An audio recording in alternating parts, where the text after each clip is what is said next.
ರಾಜ್ಯದ ಹಿಂದಿನ ಮುಖ್ಯಮಂತ್ರಿಗಳು ಹಿಂದಿನ ಉಪಮುಖ್ಯಮಂತ್ರಿಗಳಾಗಿರ್ತಕ್ಕಂಥ ಸನ್ಮಾನ್ಯ ದೇವೇಂದ್ರ ಫಡ್ನವೀಸ್ ಸಾಹೇಬರು ಈ ನಮ್ಮ ವಿಧಾನಸಭಾ ಚುನಾವಣೆ ಅಂಗವಾಗಿ ಇಂಡಿ ವಿಧಾನಸಭಾ ಕ್ಷೇತ್ರ, ವಿಜಯಪುರ ವಿಧಾನಸಭಾ ಕ್ಷೇತ್ರ ಮತ್ತು ಇವತ್ತೇನಪ್ಪಾ ಅಂತಂದ್ರೆ ಬಬಲೇಶ್ವರ ವಿಧಾನಸಭಾ ಕ್ಷೇತ್ರದಲ್ಲಿ ಭಾರತೀಯ ಜನತಾ ಪಕ್ಷದ ಅಭ್ಯರ್ಥಿಗಳ ಪರವಾಗಿ ಮತಯಾಚನೆ ಮಾಡಲಿಕ್ಕೆ ಬಂದಿರತಕ್ಕಂಥ ಈ ಒಂದು ಸಂದರ್ಭದಲ್ಲಿ ಅವರನ್ನ ನಾನು ಜಿಲ್ಲೆಯ ಭಾರತೀಯ ಜನತಾ ಪಕ್ಷದ ಪರವಾಗಿ ತುಂಬ ಹೃದಯದ ಸ್ವಾಗತವನ್ನು ಬಯಸ್ತಾ ಇದ್ದೇನೆ. ವೇದಿಕೆ ಮೇಲೆ ಉಪಸ್ಥಿತರಿರ್ತಕ್ಕಂಥ ನಮ್ಮ ಜಿಲ್ಲೆಯ ಜಿಲ್ಲಾ ಅಧ್ಯಕ್ಷರು ಸೋದರಾಗಿರ್ತಕ್ಕಂಥ ಆರ್.ಎಸ್. ಪಾಟೀಲ್ ಕುಚ್ವಾಳ್ ಅವರನ್ನು ಕೂಡ ತುಂಬ ಹೃದಯದ ಸ್ವಾಗತವನ್ನು ಬಯಸ್ತಾ ಇದ್ದೇನೆ. ಇನ್ನೋರ್ವ ವಿಭಾಗದ ಪ್ರಭಾರಿಗಳು ಹಿರಿಯರಾಗಿರ್ತಕ್ಕಂಥ ಚಂದ್ರಶೇಖರಣ್ಣ ಕೌಟಿಗೆ ಅವರಿಗೂ ಕೂಡ ತುಂಬ ಹೃದಯದ ಸ್ವಾಗತವನ್ನು ಬಯಸ್ತೇನೆ. ಮತ್ತು ನಮ್ಮ ಜಿಲ್ಲೆಯ ಮಾಧ್ಯಮದ ವಕ್ತಾರರಾಗಿರ್ತಕ್ಕಂಥ ಸುರೇಶ್ ಬಿರಾದಾರ್ ಸರ್ ಅವರನ್ನು ಕೂಡ ತುಂಬ ಹೃದಯ ಸ್ವಾಗತವನ್ನು ಬಯಸ್ತಾ ಇದ್ದೇನೆ. ಜಿಲ್ಲೆಯ ಇನ್ನೂರವ ಪ್ರಧಾನ ಕಾರ್ಯದರ್ಶಿಯಾಗಿರ್ತಕ್ಕಂಥ ಬಸವರಾಜ್ ಬಿರಾದಾರ್ ಅವರನ್ನು ಕೂಡ ತುಂಬ ಹೃದಯ ಸ್ವಾಗತವನ್ನು ಬಯಸ್ತೇನೆ. ಸೋಲಾಪುರ ಜಿಲ್ಲೆಯ ಭಾರತೀಯ ಜನತಾ ಪಕ್ಷದ ಜಿಲ್ಲಾ ಅಧ್ಯಕ್ಷರಾಗಿರ್ತಕ್ಕಂಥ ಸಾವಜಿ ಪವಾರ್ ಅವರನ್ನು ಕೂಡ ತುಂಬ ಹೃದಯದ ಸ್ವಾಗತವನ್ನು ಬಯಸ್ತಾ ಇವತ್ತು ಸ್ವಾಗತ ಪತ್ರಿಕಾಗೋಷ್ಠಿಯನ್ನ ಪ್ರಾಸ್ತಾವಿಕವಾಗಿ ನಮ್ಮ ಜಿಲ್ಲೆಯ ಜಿಲ್ಲಾಧ್ಯಕ್ಷರು ನಡೆಸಿಕೊಡ್ಬೇಕಂತ ವಿನಂತಿಸಿಕೊಳ್ತಾ ಇದ್ದೀನಿ. ಸಮೂಹ ಮಾಧ್ಯಮದ ಎಲ್ಲ ಪತ್ರಿಕಾ ಮಾಧ್ಯಮದ ಸ್ನೇಹಿತರನ್ನ ಆತ್ಮೀಯವಾಗಿ ಸ್ವಾಗತವನ್ನು ಬಯಸ್ತಾ ಇವತ್ತು ಕರ್ನಾಟಕ ವಿಧಾನಸಭೆ ಚುನಾವಣೆಯ ಪ್ರಚಾರಾರ್ಥವಾಗಿ ವಿಜಯಪುರ ಜಿಲ್ಲೆಯ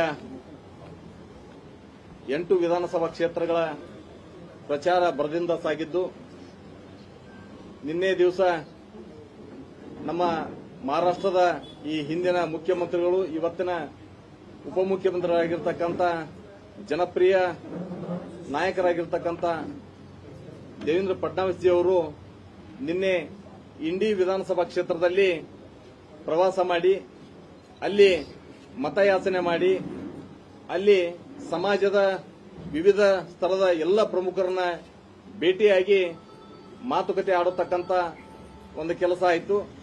ನಂತರ ಅಲ್ಲಿ ಪ್ರಮುಖವಾಗಿ ಲಚ್ಚಾಣ ಮಠಕ್ಕೆ ಭೇಟಿ ಕೊಡ್ತಕ್ಕಂಥದ್ದು ಕೂಡ ಆಯಿತು.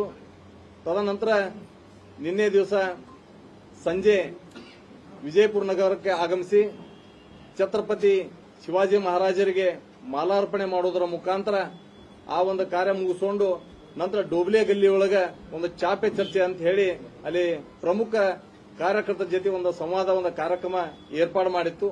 ಆ ಕಾರ್ಯಕ್ರಮದಲ್ಲಿ ಭಾಗಿಯಾಗಿ ಇವತ್ತು ಈ ಒಂದು ಪತ್ರಿಕಾಗೋಷ್ಠಿ ಮುಗಿದ ನಂತರ ಅವರ ಒಂದು ಅಪೇಕ್ಷೆ ಈ ಹಿಂದೆ ಲಿಂಗೈಕ್ಯರಾಗಿರ್ತಕ್ಕಂಥ ಪರಮ ಪೂಜ್ಯ ಸಿದ್ದೇಶ್ವರ ಮಹಾಸ್ವಾಮೀಜಿಯವರ ಅವರ ಒಂದು ಆಶ್ರಮಕ್ಕೆ ಭೇಟಿ ಕೊಡಬೇಕಂತನ್ನುವಂಥದ್ದು ಅವರ ಒಂದು ಮನದಿಚ್ಛೆ ಆಗಿತ್ತು. ಹೀಗಾಗಿ ಈ ಪತ್ರಿಕಾಗೋಷ್ಠಿ ಮುಗಿದ ನಂತರ ಅವರು ಸಿದ್ದೇಶ್ವರ ಆಶ್ರಮಕ್ಕೆ ಭೇಟಿ ಕೊಟ್ಟು ನಂತರ ಬಬಲೇಶ್ವರ ವಿಧಾನಸಭಾ ಕ್ಷೇತ್ರದಲ್ಲಿ ಕನ್ಮಡಿಯಲ್ಲಿ ನಡೀತಕ್ಕಂಥ ಸಾರ್ವಜನಿಕ ಸಭೆಯನ್ನು ಉದ್ದೇಶಿಸಿ ಮಾತನಾಡಿ ಅವರು ಮುಂದೆ ಮಹಾರಾಷ್ಟ್ರಕ್ಕೆ ತೆರಳುತ್ತಾ ಇದ್ದಾರೆ. ಹೀಗಾಗಿ ಇವತ್ತಿನ ಈ ಒಂದು ಅವರು 2 ದಿವಸದ ಪ್ರವಾಸದಲ್ಲಿ ಕಾರ್ಯಕರ್ತರ ಉತ್ಸಾಹ, ಜನರ ಉತ್ಸಾಹ ಅದನ್ನ ನೋಡಿದ್ರೆ ನಿಜಕ್ಕೂ ನಮಗ ಬಹಳ ಸಂತೋಷ ಅನ್ನಿಸ್ತದೆ. ಹೀಗಾಗಿ ಇವತ್ತಿನ ಈ ಪತ್ರಿಕಾಗೋಷ್ಠಿಯನ್ನ ಉದ್ದೇಶಿಸಿ ದೇವೇಂದ್ರ ಫಡ್ನವೀಸ್ ಜಿ ಅವರು ಈ ಸಭೆಯನ್ನ ಪತ್ರಿಕಾಗೋಷ್ಠಿಯನ್ನು ಉದ್ದೇಶಿಸಿ ಮಾತಾಡ್ತಾರೆ. आप सभी का मैं यहाँ पर बहुत बहुत स्वागत करता हूँ।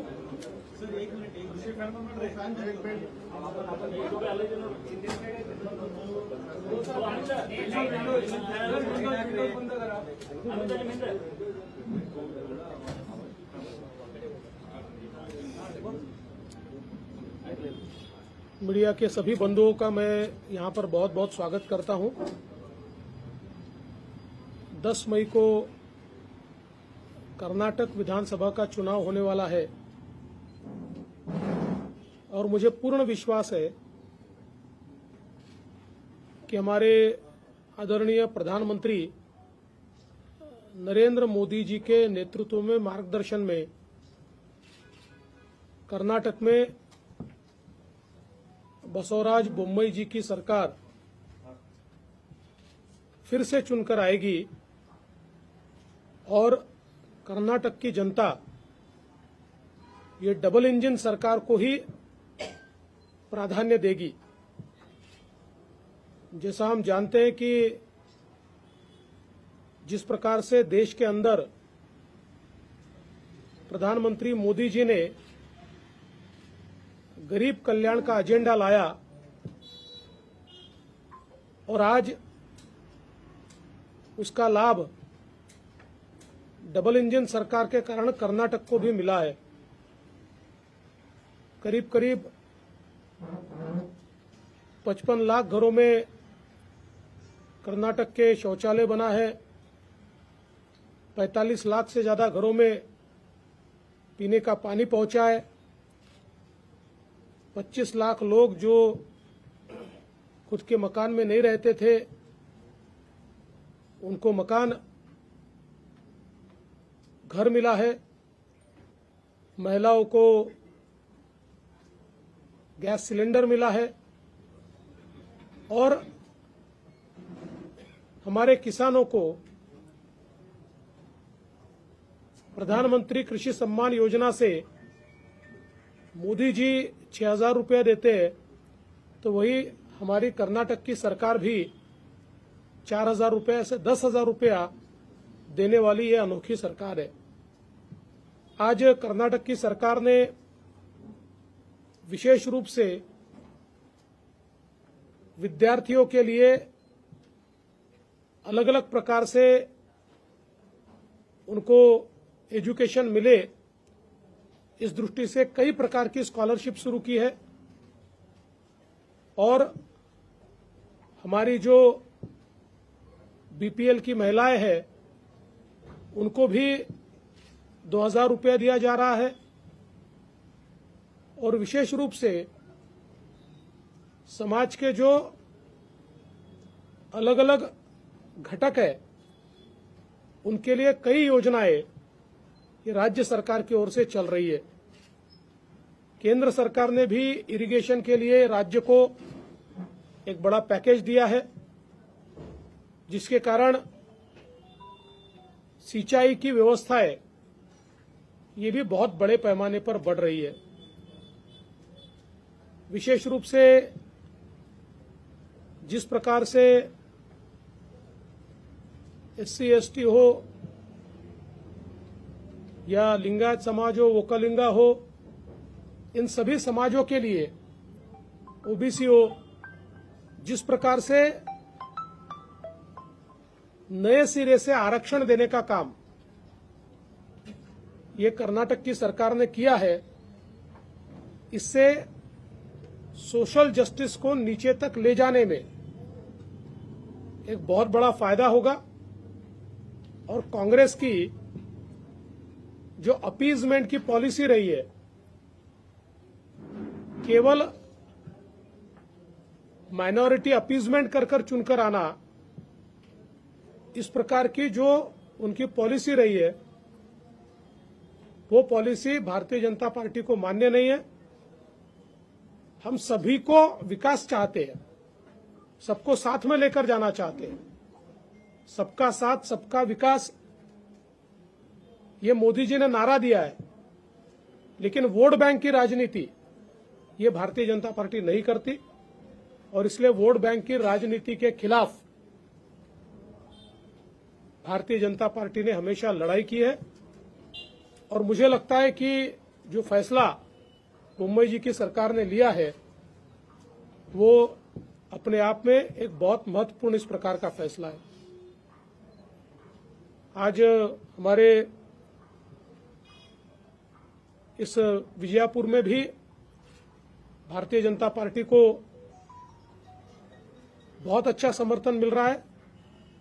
बसनगौड़ा पटेल जी जो हमारे बहुत ही सीनियर नेता है और बहुत पॉपुलर है, लोगों में उनके प्रति बहुत प्रेम भाव है।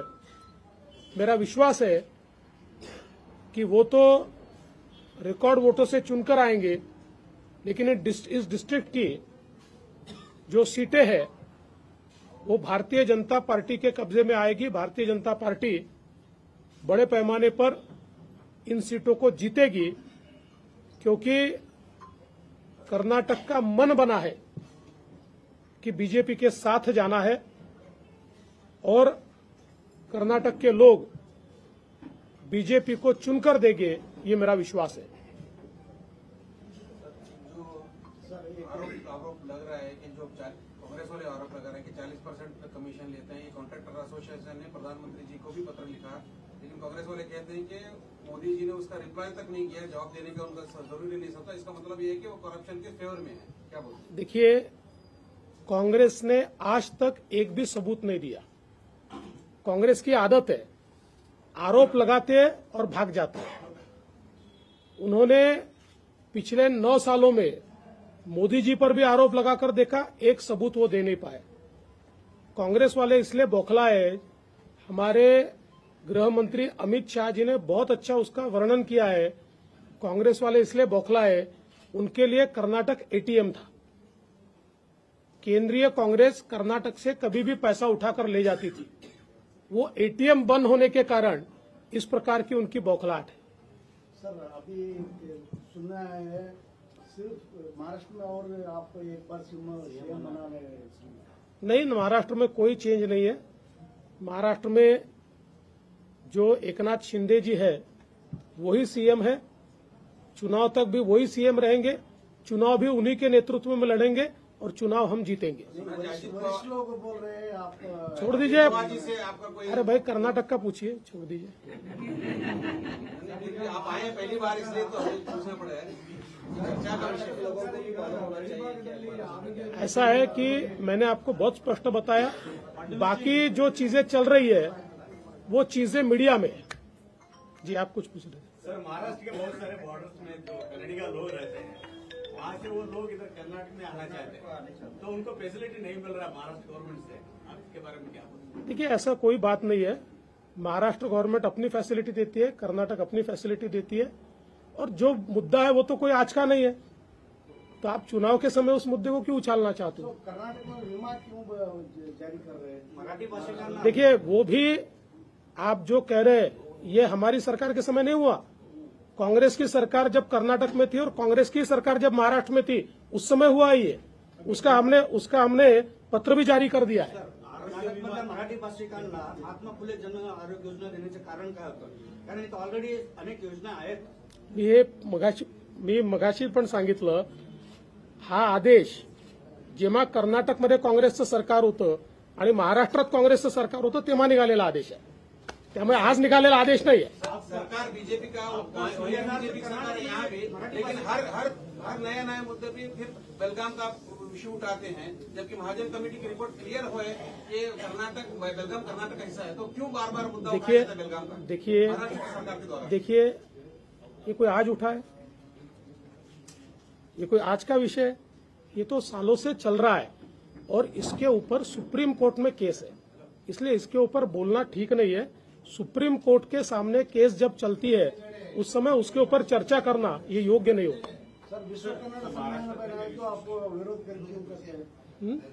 बेलगाम में विश्व कन्नड़ सम्मेलन करे तो आप कोई विरोध नहीं है, किसी का विरोध नहीं है। एमयूएस वाले बेलगांव में करार दिन आचरण देखिए, हम तो बीजेपी है, आप एमईएस को पूछिए, हम तो बीजेपी है। सपोर्ट कर रहे हैं इसके बारे में, वही बोल रहे हैं. ये एक आरोप है कि आप सपोर्ट करते हैं। ऐसा है, देखिए, भारतीय जनता पार्टी बेलगांव में चुनाव लड़ रही है और हमारे खिलाफ कौन कौन लड़ रहा है आपको पता है, उनके भी उम्मीदवार है। बॉर्डर के मुद्दे पर अमित शाह जी ने कहा है कोई कर्नाटक और महाराष्ट्र गवर्नमेंट उसके मुद्दे के बारे में कोई वो स्टेटमेंट नहीं देने का वो ऑर्डर किया, फिर भी आपका सीएम वो बॉर्डर के बारे में बात कर रहा है। देखिए, जो अमित शाह जी के यहाँ तय हुआ उसी के अनुसार दोनों सीएम काम कर रहे हैं, कोई अलग काम नहीं हो रहा है। मुझे लगता है आपके प्रश्न खत्म। 4% रिजर्वेशन के बारे में बात करें, आज सुप्रीम कोर्ट में अटॉर्नी जनरल ने खुद कहा है कि हम लोग 9 तारीख तक हम लोग उसको रिजर्वेशन को इम्प्लीमेंट नहीं करेंगे, जो 4% निकाला गया था। इसका मतलब ये है कि कहीं ना कहीं आपको भी डर है कि वो इलीगल है या नहीं? बिल्कुल लीगल है, 100% कानूनन है। संविधान में कहीं पर भी माइनॉरिटीज को या मुस्लिम समाज को रिजर्वेशन नहीं दिया जा सकता। डॉक्टर बाबा साहेब आम्बेडकर जी ने जिस समय संविधान तैयार किया था उस समय ये मुद्दा आया था, कॉन्स्टिट्यूएंट असेंबली में इस पर चर्चा हुई थी और स्पष्ट रूप से ये कहा था कि ये रिजर्वेशन धर्म के आधार पर नहीं दिया जा सकता, और इसलिए उसी समय कॉन्स्टिट्यूएंट असेंबली ने उसको नकारा था। आज तक जितने बार अलग अलग राज्यों ने मुस्लिम रिजर्वेशन देने का प्रयास किया, सुप्रीम कोर्ट ने भी उसको खारिज किया है। इसलिए जो भारतीय जनता पार्टी की सरकार ने निर्णय लिया है वो पूर्ण रूप से संविधान सम्मत इस प्रकार का निर्णय है, संवैधानिक निर्णय है। डॉक्टर बाबा साहब आम्बेडकर जी ने जो संविधान के प्रिंसिपल्स दिए उसके अनुरूप ये निर्णय सुप्रीम कोर्ट में आप जीतेंगे, आपको यकीन है कि आप जीतोगे? पक्का जीतेंगे। झालं? संजय राऊतांनी असं म्हटलं की शिवसेना फोडण्याची सुपारी कोण घेतली असा सवाल अरे संजय राऊत करता महाराष्ट्रात बोलू